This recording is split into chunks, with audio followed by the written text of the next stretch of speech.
Rabbul Alamin. Maka orang-orang mati itu berkata, fa'as-saddaqa, andai aku boleh bersedekah. Oleh sebab itu, bila umur masih panjang, rezeki masih melimpah ruah, bersedekahlah. Kullu mri'in tahta zilli sadaqatihi. Setiap manusia nanti akan bangkit di padang mahsyar. Tajuk kita mahsyar, di mana dia bernaung. Atap tak lagi ada. Jangankan atap masjid Kubah yang megah dan besar ini, sedangkan lapisan langit pun terbelah. Wa banaina fawqakum sab'an shidada. Kami bangun bena di atas kamu 7 lapis yang kokoh, tapi itu semuanya hancur, berkeping, berkecai, tak lagi bermakna. Maka saat itu tak ada tempat bernaung. Gunung-gunung, bukit-bukit yang besar, apa yang terjadi? Wa takunul jibalu kal ihnil mawhush. Letakkan bulu kambing. Musim di Arab ada 4. Rihlatash syita, musim sejuk. Wassaif, musim panas. Rabi, musim bunga. Kharif, musim gugur. 4 musim. Bila datang musim sejuk, mereka cukur bulu kambing. Bulu kambing dikeringkan, dipintal menjadi benang. Benang ditenun menjadi kain. Kain dijahit menjadi baju supaya tahan menghadapi musim sejuk. Manakala bulu kambing dicukur, diletakkan di tapak tangan, dihembus dengan hembusan yang kuat, mau hus. Begitulah gunung-gunung, bukit-bukit. Wa takunul jibal kal ihnil manfush. Gunung-gunung, bukit-bukit seperti bulu kambing yang dihembus angin. Maka saat itu kita tak bermakna sama sekali. Bila gunung dan bukit seperti bulu kambing, maka atap rumah dan kubah masjid tak ada makna. Saat itu apa tempat bernaung? Ada yang tenggelam sampai ke mata kaki kerana keringat bercucuran panas. Ada yang sampai ke pinggang, ada yang sampai ke leher, ada yang sampai ke kepala. Tapi ada orang yang bernaung. Siapa dia? Di antara yang mendapatkan naungan padang mahsyar, kullu mri'in tahta zilli sadaqatihi. Dia bernaung di bawah sedekah. Puan-tuan yang bersedekah ke tempat anak yatim, jangan kata aku kasihan pandang engkau anak yatim, aku sedang tolong engkau. Bukan. Rezeki anak yatim ada dalam kuasa Allah. Andai kita tak bagi, Allah bagi dia rezeki.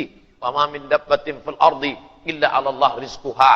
Semua yang melata di atas muka bumi ini dijamin Allah, garanti rezeki daripada Allah Subhanahu wa taala. Jangan kata aku bina masjid sebab aku kasihan melihat bina masjid yang tak selesai. Sebenarnya masjid milik Allah. Allah Maha Kuasa.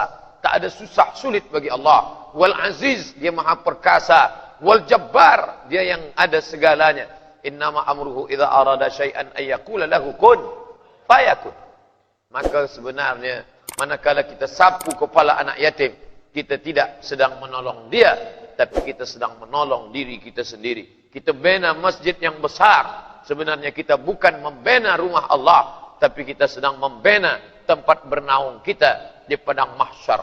Maka kita mesti memandang dengan pandangan yang berbeza.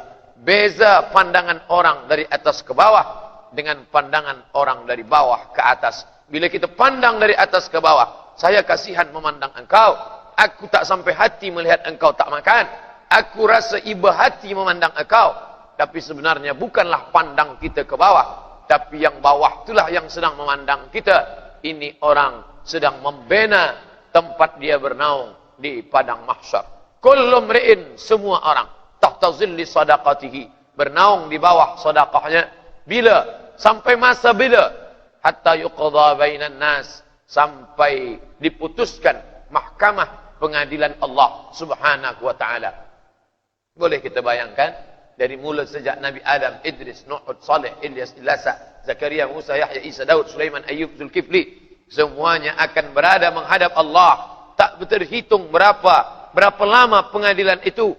Tapi bagi orang-orang yang bersedekah, sari'ul hisab, cepat perhitungannya. Sementara orang-orang yang tidak bersedekah, ada yang merasakannya 50,000 sanatin, 50,000 tahun perjalanan manusia. Bahkan 50,000 tahun perjalanan cahaya. Cepat dan tak cepat tergantung daripada sedekah yang kita berikan. Maka bagi sesiapa sahaja yang pelit, yang bakhil, maka Allah katakan dalam Al-Quran, Wa may yuqa syuhha nafsihi, sesiapa yang terpelihara, terjaga daripada bakhilnya, faulaika humul muflihun, itulah orang-orang yang beruntung. Muflihun dari 3 huruf, falaha. Falah, beruntung. Falah, petani. Apa hubung kait antara falah dengan falah? Hayya 'alal falah, mari menuju keberuntungan. Al-falah, petani.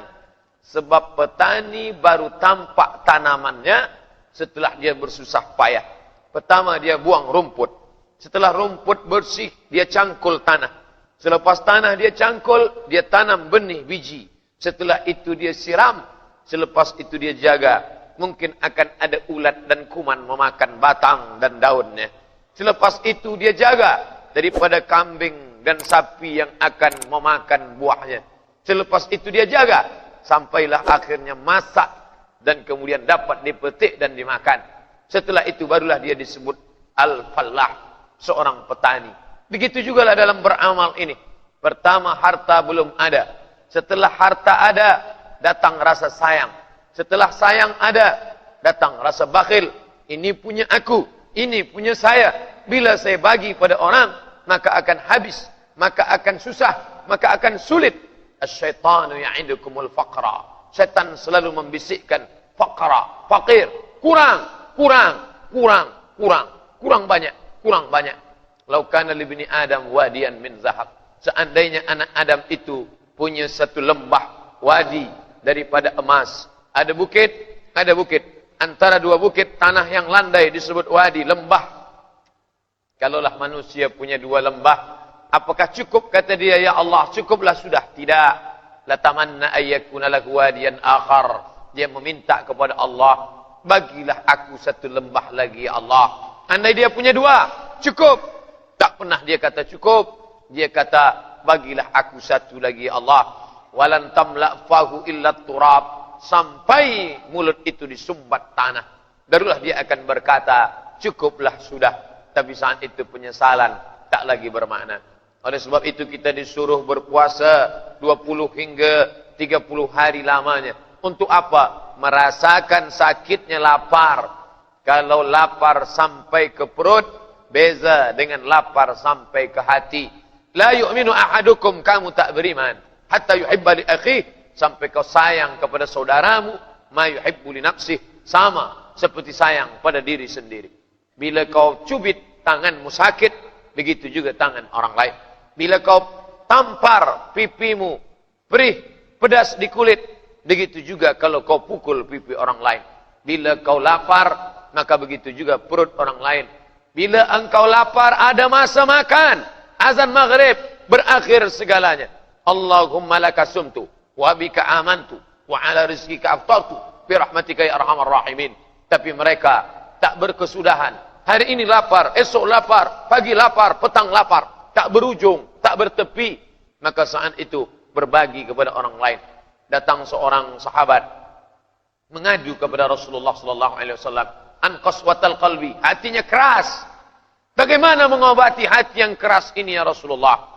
Fa inna minal hijarati lama yatafajjaru minul anhar. Ada batu yang keras tapi masih memancarkan air. Wa inna lama yashaqqaqu fa yakhruju minhul ma. Ada batu yang keras tapi terbelah, keluar mata air. Wa inna minha lama yahbitu min khasyatillah. Ada batu yang keras tapi hancur berkeping manakala dia takut kepada Allah. Itulah batu-batu kecil yang ada di atas bukit Jabal Tursina. Wattini wazzaitun wa turi sinin. Saya sampai ke atas, naik pukul 2 malam sampai menjelang azan subuh, memandang batu-batu berserakan. Tempat Nabi Musa alaihissalam menerima wahyu.